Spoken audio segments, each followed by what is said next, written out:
Hi everyone, welcome back to my channel UPSC is Easy. My name is Shreya Rajan. We are going to start with chapter Interstate Relations, which is the 16th chapter from 7th edition of Lakshmikant. Interstate relations हम पढ़ने वाले हैं. हमने centre और state के बीच में relations देखे, financial, administrative, legislative relations. आज हम देखने वाले हैं इंटरस्टेट रिलेशंस. अभी तक पिछले चैप्टर करने के बाद आपको इतना तो समझ में आ चुका होगा कि functioning of Indian federal system depend करता है कि एक हार्मोनियस रिलेशनशिप हो between centre and state. But obviously by logic states और स्टेट के बीच में भी एक हार्मोनियस रिलेशनशिप होना चाहिए, एक तरीके का कोऑपरेशन होना चाहिए ताकि स्मूथ फंक्शनिंग हो. हेंस कॉन्स्टिट्यूशन जो है इट गिव्स फॉलोइंग प्रोविजंस ताकि इंटरस्टेट आपके रिलेशंस मेंटेन हो पाए. Adjudication of interstate water dispute, इसके लिए कॉन्स्टिट्यूशन ने क्या प्रोविजंस दिए हैं वो हम देखने वाले हैं. तो इंटरस्टेट वाटर डिस्प्यूट्स को सॉल्व करने के लिए क्या हमारे पास प्रोविजंस है. Second, coordination through interstate council. तो बेटर कोऑर्डिनेशन के लिए इंटरस्टेट काउंसिल्स को बनाया जाता है, उसके बारे में हम पढ़ेंगे.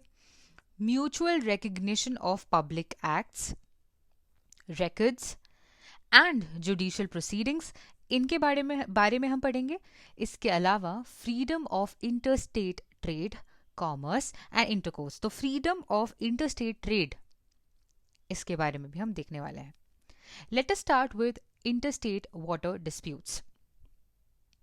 Very important for you to know कि यहाँ पे जो आर्टिकल आपको याद रखना है that is article 262. Article 262 of the Constitution provides for the adjudication of interstate water disputes. यहाँ पे दो provisions आपको देखने को मिलेंगे. सबसे पहले, Parliament by law may provide for adjudication of any dispute or complaint with respect to the use of, distribution of or control of water of any interstate river and river valley. ठीक है, तो parliament by law क्या कर सकता है, में parliament एक law बना सकता है जो एडजुडिकेट कर पाए डिस्प्यूट, किन वजहों से कंप्लेंट हो, किस रिस्पेक्ट में, use of, distribution of and control of क्या, water from any interstate river and river valley. Second provision जो यहाँ पे कॉन्स्टिट्यूशन आपको प्रोवाइड कर रहा है वो है कि पार्लियामेंट में also provide that neither the supreme court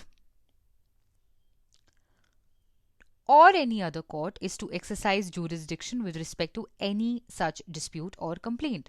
तो पार्लियामेंट बेसिकली यहाँ पे आर्टिकल 262 के द्वारा क्या कर सकता है, it can provide that neither Supreme Court nor any other court अपना जूरिसडिक्शन एक्सरसाइज करे when it comes to any such dispute और कंप्लेंट. इसके लिए पार्लियामेंट ने यहां पर दो लॉज इनैक्ट किए हैं. पहला लॉ है रिवर बोर्ड एक्ट जो कि 1956 में आया, river boards act 1956. Then we have interstate river water disputes act of 1956. अगर हम यहाँ पर रिवर बोर्ड्स एक्ट की बात करें तो यहाँ पे it provides for establishment of river boards. ये रिवर बोर्ड्स का काम क्या होगा, ये रिवर बोर्ड्स का काम होगा कि वो रेगुलेशन करे एंड डेवलपमेंट करे of interstate river and river valleys. तो यहाँ रेगुलेशन और डेवलपमेंट का काम है रिवर बोर्ड्स का with respect to what, interstate river and river valleys, right. ये रिवर बोर्ड को एस्टैब्लिश कौन करेगा, इन रिवर बोर्ड को एस्टैब्लिश करेगा सेंट्रल गवर्नमेंट इन्हें एस्टैब्लिश करेगी. कब एस्टैब्लिश करेगी, when states request. Central government on the request of states concerned would establish a river board, right. इसके अलावा interstate river water disputes act की अगर हम बात करें तो it empowers central government to set up an ad hoc tribunal. एक ad hoc tribunal centre establish कर सकती है, सेटअप कर सकती है under interstate water disputes act of 1956।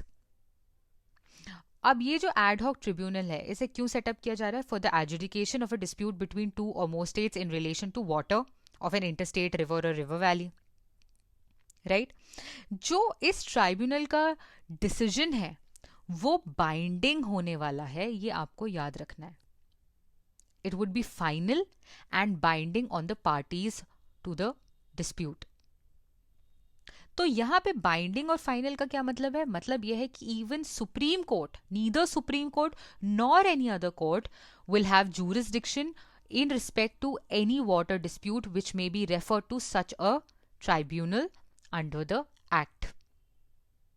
So far so clear?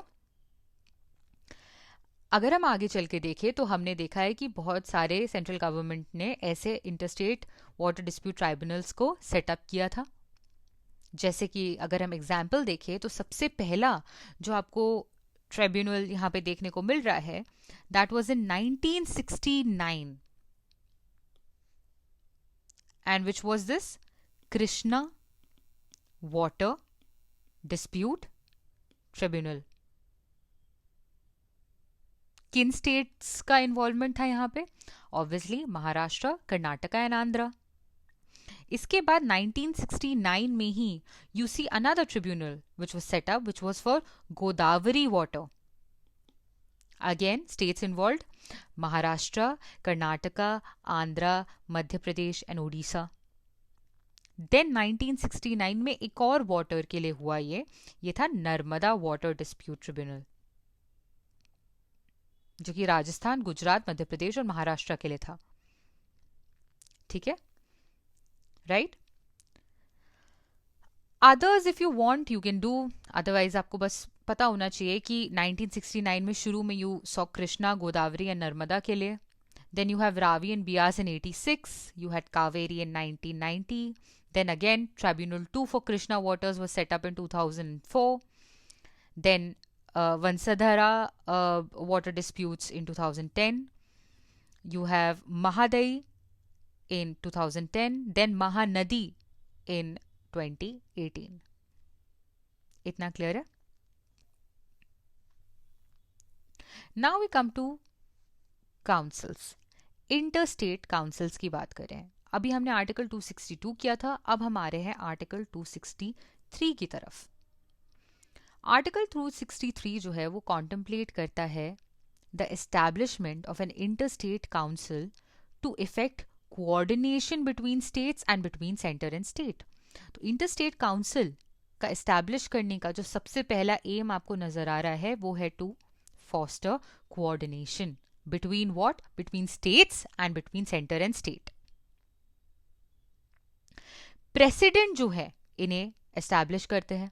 यहाँ पे आपको ये याद रखना है, president can establish such a council if at any time it appears to him or her that the public interest would be served by its establishment. तो public interest के basis पर कभी भी जो प्रेसिडेंट है वो ऐसा एक काउंसिल सेटअप कर सकते हैं। प्रेसिडेंट क्या और कर सकते हैं?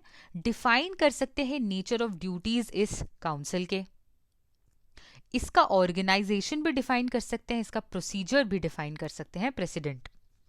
इवन दो हमने देखा कि यहाँ पे प्रेसिडेंट जो है वो एम्पावर्ड है कि वो डिफाइन करे ड्यूटीज इंटरस्टेट काउंसिल की, स्टिल आर्टिकल 263 भी डिफाइन करता है, स्पेसिफाई करता है duties that can be assigned to it in the following manner.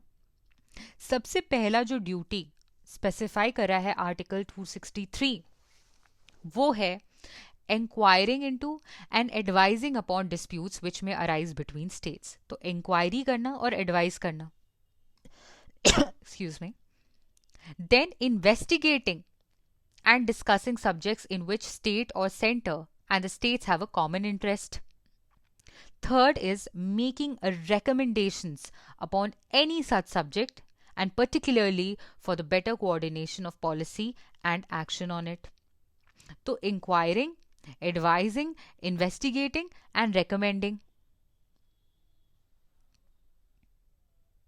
इतना क्लियर है? काउंसिल जो है it can deal with any controversy, whether legal or non-legal, but you have to understand that its function is advisory in nature. Right? ये अगर आप देखेंगे तो ये जो फंक्शन है काउंसिल का, it is complementary to article 131 of the constitution, जो कि सुप्रीम कोर्ट की एक पावर है to decide a legal controversy between governments. उसके साथ कॉम्प्लीमेंट्री है ये पावर ऑफ द काउंसिल। लेकिन सुप्रीम कोर्ट की जब हम बात कर रहे हैं तो यहां हम लीगल कंट्रोवर्सी की बात कर रहे हैं बिटवीन गवर्नमेंट्स, एंड ऑब्वियसली जो सुप्रीम कोर्ट का डिसीजन है वो बाइंडिंग होगा। लेकिन जब हम काउंसिल की बात कर रहे हैं तो वो लीगल एंड नॉन लीगल दोनों ही कंट्रोवर्सीज के साथ डील कर सकता है, लेकिन काउंसिल की जो डिसीजन है वो एडवाइजरी इन नेचर है, बाइंडिंग नहीं है। इतना क्लियर है? सो हमने यहां पे देखा कि under the above provision of article 263 जो प्रेसिडेंट है उन्होंने एस्टैब्लिश किए फॉलोइंग काउंसिल्स। तो कौन से काउंसिल्स एस्टैब्लिश किए थे प्रेसिडेंट ने? Central council of health and family welfare, then central council of local government, then you have 4 regional councils for sales tax. कहां पर? Northern, eastern, western and southern. ठीक है, अब हम देखते हैं establishment of interstate council. Sarkaria commission, जिनके बारे में हम अभी करेंगे डिटेल में, इन्होंने सरकारिया कमीशन ने सेंटर और स्टेट के रिलेशंस के बारे में रेकमेंडेशन देते वक्त उन्होंने बोला कि एक परमानेंट इंटरस्टेट काउंसिल को एस्टैब्लिश करना चाहिए अंडर आर्टिकल 263। तो अंडर आर्टिकल 263 एक परमानेंट इंटरस्टेट काउंसिल एस्टैब्लिश करने का रिकमेंडेशन दिया है सरकारिया कमीशन ने। ओके, उन्होंने रेकमेंड किया कि in order to differentiate the interstate council from other bodies established under the same article 263, it must be called as intergovernmental council। तो नाम भी सजेस्ट किया, इंटरगवर्नमेंटल काउंसिल बुलाया जाए इसे, ताकि उसे डिस्टिंग्विश किया जाए with other councils that are established under 263। Commission ने यह भी रिकमेंड किया that the council should be charged with the duties laid down in clause B and C of article 263। clause B और C क्या है? Investigating and discussing subjects in which state or center या फिर centre या states का common interest हो सकता है, या फिर making recommendation upon such subjects and particularly for the better coordination of policy. इसीलिए ये जो सरकारिया कमीशन की रिकमेंडेशन थी, उसकी वजह से जो जनता दल की गवर्नमेंट थी हेडेड बाय वीपी सिंह इन 1990, उन्होंने एस्टैब्लिश किया इंटरस्टेट काउंसिल इन 1990। ठीक है, और इस इंटरस्टेट काउंसिल में अगर आप मेंबर्स देखें तो सबसे पहले चेयरमैन होंगे prime minister of this council. Chief ministers of states यहां पे प्रेजेंट होंगे ऑफ ऑल स्टेट्स। उन यूटीज के चीफ मिनिस्टर प्रेजेंट होंगे जहां पे लेजिस्लेटिव असेंबली हो। अगर कोई यूटीज है जहां पे लेजिस्लेटिव असेंबली नहीं है तो उसके एडमिनिस्ट्रेटर्स प्रेजेंट होंगे। इसके अलावा ऐसे स्टेट्स जहां पे प्रेसिडेंट्स रूल लगा हुआ है उनके गवर्नर्स प्रेजेंट होंगे, और 6 central cabinet ministers including home minister to be nominated, not appointed, to be nominated by the PM, ये भी प्रेजेंट होंगे। इसके अलावा आप देखेंगे 5 ऐसे मिनिस्टर्स जो कैबिनेट रैंक के हैं या फिर minister of state independent charge, इनको भी नॉमिनेट करते हैं chairman of the council as permanent invitees. Permanent invitees के तौर पर 5 ऐसे मिनिस्टर्स जिनकी कैबिनेट रैंक है या minister of state independent charge के, इन्हें नॉमिनेट करते हैं चेयरमैन ऑफ द काउंसिल। और चेयरमैन ऑफ द काउंसिल कौन है? Prime minister. तो प्राइम मिनिस्टर नॉमिनेट करते हैं, और ये जो मिनिस्टर्स हैं 5 मिनिस्टर्स, ये परमानेंट इनवाइटीज होते हैं टू द काउंसिल। ये जो काउंसिल है ये एक्चुअली में एक रिकमेंडेटरी बॉडी है। किन चीजों को लेकर? इंटर स्टेट इश्यूज को लेकर, सेंटर स्टेट इश्यूज को लेकर, सेंट्रल एंड यूनियन टेरिटरीज के रिलेशंस को लेकर। इसका एम क्या है? इसका एम है कि coordination between centre and state, states and states and UTs बनाया जा सके, एग्जामिन किया जा सकते, डिस्कस किया जा सके और इश्यूज को सॉल्व किया जा सके। अगर इनकी ड्यूटीज हम देखें तो इट इज सिमिलर, जो हमने पढ़ा है वो है investigating and discussing such subjects in which centre और state have a common interest. Second, making recommendation upon any such subject for the better coordination of policy. Third, deliberating upon such other matters of general interest to the state as may be referred to it by the chairman. ये जो council है ये at least 3 बार एक साल में मिलती है, और जब इसकी मीटिंग होती है तो वो कैमरा के सामने होती है, और जो सारे डिसीजंस हैं वो कंसेंसस से लिए जाते हैं। इसके अलावा यहाँ पे एक स्टैंडिंग कमेटी भी आपको देखने को मिलेगी काउंसिल की। इसे सेटअप किया गया था 1996 में। किस लिए सेटअप किया था? ताकि कंटिन्यूअस कंसल्टेशन की जा सके एंड प्रोसेसिंग ऑफ मैटर्स किया जा सके for the consideration of council. तो consultation and processing of matters for consideration of council के लिए ये स्टैंडर्ड कमेटी को एस्टैब्लिश किया गया था इन 1996। उसके मेंबर्स हैं सबसे पहले तो होम मिनिस्टर, जो कि चेयरमैन होते हैं इस स्टैंडिंग कमेटी के। Then you have 5 union cabinet ministers, then you have 9 chief ministers. इसके अलावा आपको पता होना चाहिए कि जो काउंसिल है उसे असिस्ट करते हैं एक सेक्रेटेरिएट। ठीक है, इसे बोला जाता है इंटर स्टेट काउंसिल सेक्रेटेरिएट। इस सेक्रेटेरिएट को सेटअप किया गया था 1991 में। इसे हेड कौन करता है? Headed by secretary to the government of India. 2011 के बाद से ये जो सेक्रेटेरिएट है it is also functioning as the secretariat of zonal councils. Right, अब हम पढ़ते हैं public acts and records and judicial proceedings के बारे में। कॉन्स्टिट्यूशन ऑफ इंडिया जो है उसके अंडर में jurisdiction of every state, each state is confined to its own territory. ये तो आपको पता ही है कि अगर स्टेट है उसकी एक टेरिटरी है तो उसका जो जूरिसडिक्शन है उसकी टेरिटरी तक सीमित है। ये हमको पता है because of the constitution. Hence ये पॉसिबल है कि अगर कोई स्टेट का एक्ट है या रिकॉर्ड है वो बाहर दूसरे स्टेट की टेरिटरी में रिकॉग्नाइज नहीं हो पा रहा हो। इस डिफिकल्टी को रिमूव करने के लिए कॉन्स्टिट्यूशन में एक क्लॉज है जिसका नाम है full faith and credit clause. Full faith and credit clause क्या कहता है? ये कहता है कि full faith and credit is to be given throughout the territory of India to public acts, records and judicial proceedings of the centre and every state.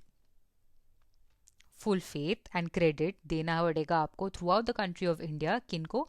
Public act को, record को, judicial proceedings को। किसकी? Centre की और सारे states की।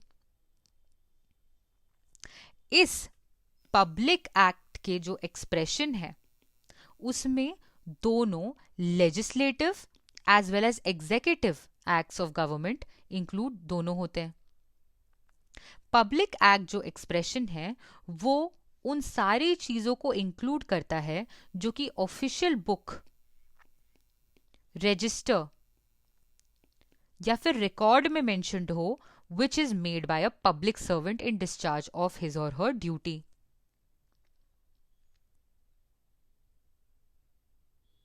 Right. इसके अलावा जो दूसरा प्रोविजन यहाँ पे दिया हुआ है वो ये है कि the manner in which and conditions under which such acts or records or proceedings are to be proved and their effect is determined would be provided by the laws of parliament. Right? मतलब क्या है कि कैसे कोई act या record या proceeding जो है वो प्रूव होगा या उसका इफेक्ट क्या होने वाला है वो डिटरमाइन कौन करेगा? पार्लियामेंट। मतलब क्या है, जो ये हमने रूल पढ़ा अभी, जो हमने बोला था फुल फेथ एंड क्रेडिट का, it is subject to power of parliament to lay down the mode of proof as well as the effect of such act. तो प्रूफ का एज वेल एज इफेक्ट का जो mode है उसको lay down कौन करेगा? Parliament. Right.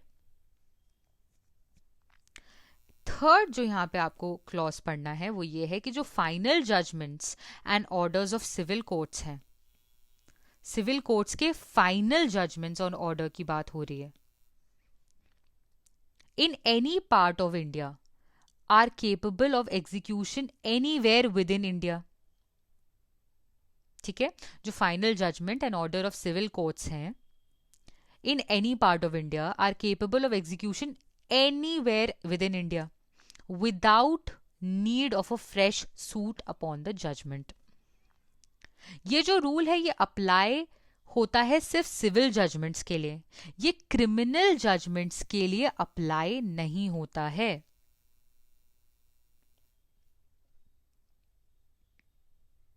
ठीक है, मतलब क्या है कि क्रिमिनल जजमेंट्स के लिए अप्लाई नहीं होता है, इससे ये मतलब है कि it is not required that a court of a state has to enforce the penal laws of another state. जरूरी नहीं है कि स्टेट 1 का जो कोर्ट है वो स्टेट 2 के कोर्ट के पीनल लॉज को एनफोर्स करे, ऐसा कोई जरूरी नहीं है। ये क्रिमिनल जजमेंट्स की हम बात कर रहे हैं, सिविल जजमेंट्स के हम बारे में पढ़ चुके हैं, सिविल कोर्ट्स की जजमेंट्स जो थी। इतना क्लियर है?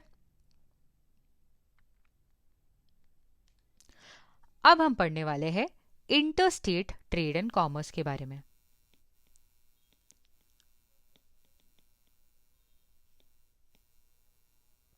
यहां पे जो हम आर्टिकल्स के साथ डील कर रहे हैं, this is article 301 to 307 and this is part 13 of the constitution. किसके साथ डील कर रहा है पार्ट 13 301 से लेकर 307 तक? Interstate trade and commerce and intercourse with in the territory of India. Article 301 की अगर हम बात करें तो ये डिक्लेयर करता है कि trade, commerce and intercourse through out the territory of India shall be free.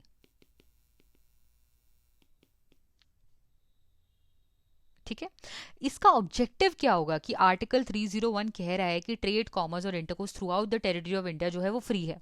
इसका ऑब्जेक्टिव ये है कि जो बॉर्डर बैरियर्स है विद इन बिटवीन स्टेट्स उनको ब्रेक किया जाए और एक सिंगल यूनिट बनाया जाए ताकि फ्री फ्लो ऑफ ट्रेड हो पाए, एनकरेज हो पाए free flow of trade, commerce and intercourse. ठीक है, ये जो 301 में आप फ्रीडम की बात कर रहे हो ये सिर्फ इंटरस्टेट ट्रेड के लिए ही नहीं है बट ऑल्सो इंट्रास्टेट ट्रेड के लिए भी है,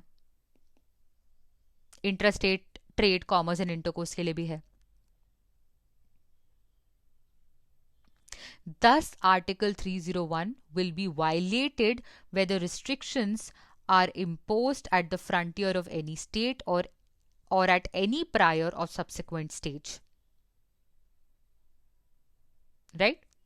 301 जो है violate हो जाएगा whether restrictions are imposed at the frontier of any state or at any prior or subsequent stage, क्योंकि इंटरस्टेट और इंट्रास्टेट दोनों की फ्री फ्लो ऑफ ट्रेड के लिए है ये 301।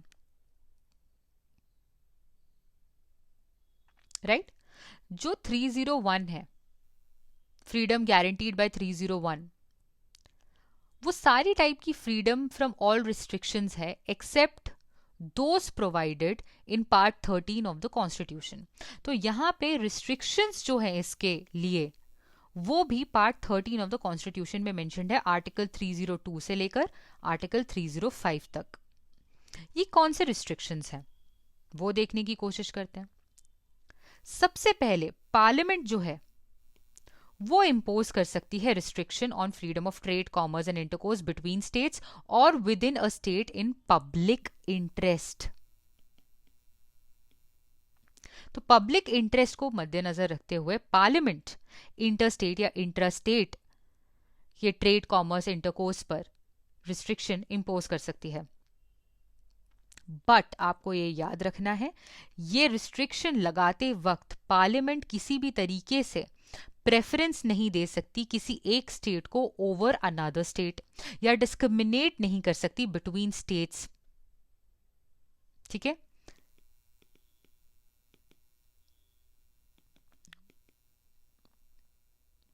ठीक है, यहां पे भी एक एक्सेप्शन है। डिस्क्रिमिनेट पार्लियामेंट तब तक नहीं कर सकती बिटवीन स्टेट्स जब तक किसी कहीं स्टेट में स्कार्सिटी ऑफ गुड्स हो। अगर कोई स्टेट है जहां पे स्कार्सिटी है तो फिर सिचुएशन डिफरेंट है, वरना अंडर नॉर्मल सर्कमस्टांसेस डिस्क्रिमिनेशन या प्रेफरेंस नहीं दे सकती पार्लियामेंट किसी एक स्टेट को ओवर अदर। ठीक है, और डिस्क्रिमिनेट नहीं कर सकती accept in case of scarcity of goods in any state, in any part of the country. Second restriction पढ़ने की कोशिश करते हैं जो पार्ट 13 में मेंशन्ड है। लेजिस्लेचर जो है किसी स्टेट का, अभी हमने पार्लियामेंट पढ़ लिया, अब हम लेजिस्लेचर पढ़ रहे हैं स्टेट का। तो जो स्टेट लेजिस्लेचर है वो इंपोज कर सकता है reasonable restriction on the freedom of trade, commerce and intercourse with the state or within the state in public interest. तो ये भी पब्लिक इंटरेस्ट के चलते हुए रीजनेबल रिस्ट्रिक्शन स्टेट लेजिस्लेचर भी लगा सकता है। लेकिन ऐसा बिल जो ऐसा कोई रिस्ट्रिक्शन लगा रहा हो, स्टेट लेजिस्लेचर का ऐसा कोई बिल,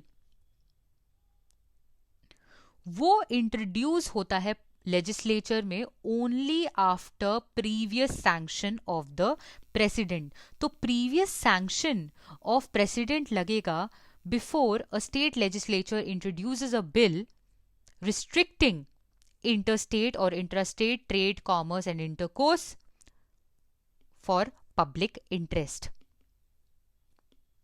ये required है, previous sanction of the president. Further यहां पे भी आपको ध्यान देना है कि जो स्टेट लेजिस्लेचर है वो किसी एक स्टेट को प्रेफरेंस नहीं दे सकता ओवर अनदर स्टेट और डिस्क्रिमिनेट भी नहीं कर सकता। थर्ड पॉइंट है, जो लेजिस्लेचर ऑफ अ स्टेट है, स्टेट लेजिस्लेचर है, वो इंपोज कर सकता है on goods imported from another state or union territory any tax. समझना, ध्यान से समझना, state legislature, suppose there is a state A and state B. State A जो है स्टेट बी से एक आइटम इंपोर्ट कर रहा है। ठीक है, आइटम इंपोर्ट कर रहा है एक्स। ओके, अब स्टेट ए जो है यहां पर इस आइटम पर टैक्स लगा सकता है। ठीक है, कौन सा टैक्स लगा सकता है? जो आइटम एक्स पर ऑलरेडी लग रहा हो, जो मैन्युफैक्चर हो रहा है इन स्टेट ए। मतलब कि अगर मेरे स्टेट में कोई आइटम है जो प्रोड्यूस होता है, उस पर जो टैक्स लगने वाला है वो मैं सेम टैक्स उस आइटम पे भी लगा सकता हूं जो कि स्टेट कोई और स्टेट से मैं इंपोर्ट कर रहा हूं। ये तो इक्वल है ना, कि अगर ए कोई एक आइटम है एक्स जो प्रोड्यूस हो रहा है स्टेट ए में, पर उस पर कोई तरीके का टैक्स लगता है, तो फिर अगर मैं किसी और स्टेट या यूनियन टेरिटरी से सेम आइटम मंगा रहा हूं तो सेम टैक्स उस पर भी लागू होगा। राइट? इससे क्या इंश्योर हो रहा है कि डिस्क्रिमिनेटरी टैक्सेस जो हैं वो ना लगे। It prevents imposition of discriminatory taxes. This much is clear. इसके बाद हम देख रहे हैं आर्टिकल 301 जो हमने पढ़ा, उसकी जो फ्रीडम है, it is subject to nationalisation law. ठीक है, it is subject to nationalisation laws. Nationalisation laws क्या होते हैं? Laws providing for monopolies in favour of centre और स्टेट। 10 पार्लियामेंट क्या कर सकता है?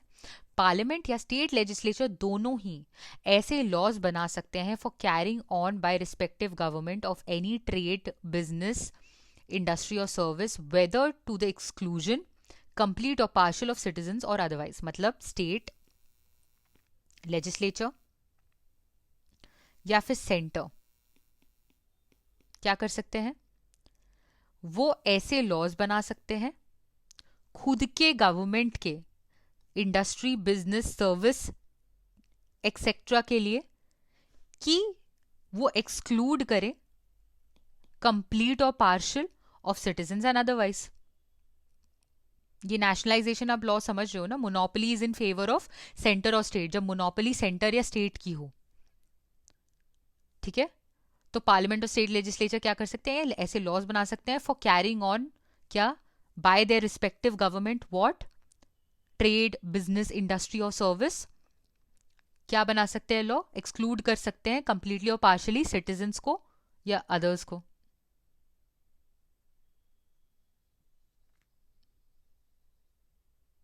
इतना क्लियर है? पार्लियामेंट जो है वो अपॉइंट कर सकती है अप्रोप्रिएट अथॉरिटी को for carrying out the purpose of the above provisions relating to freedom of trade, commerce and intercourse and restrictions on it. और पार्लियामेंट अगर अपॉइंट कर सकती है अथॉरिटी को, तो यहाँ पे पार्लियामेंट ये जो पावर है ये भी कन्फर कर सकती है किसी एग्जिस्टिंग अथॉरिटी को।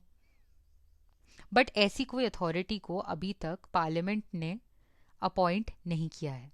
क्या बोला? पार्लियामेंट एक अपॉइंट कर सकती है अथॉरिटी को और उसे पावर दे सकती है विद रिस्पेक्ट टू जो ऊपर के प्रोविजंस अभी हमने पढ़े उससे रिलेटेड, लेकिन अभी तक पार्लियामेंट ने ऐसी कोई अथॉरिटी को अपॉइंट किया नहीं है। इतना क्लियर है? Now we come to the last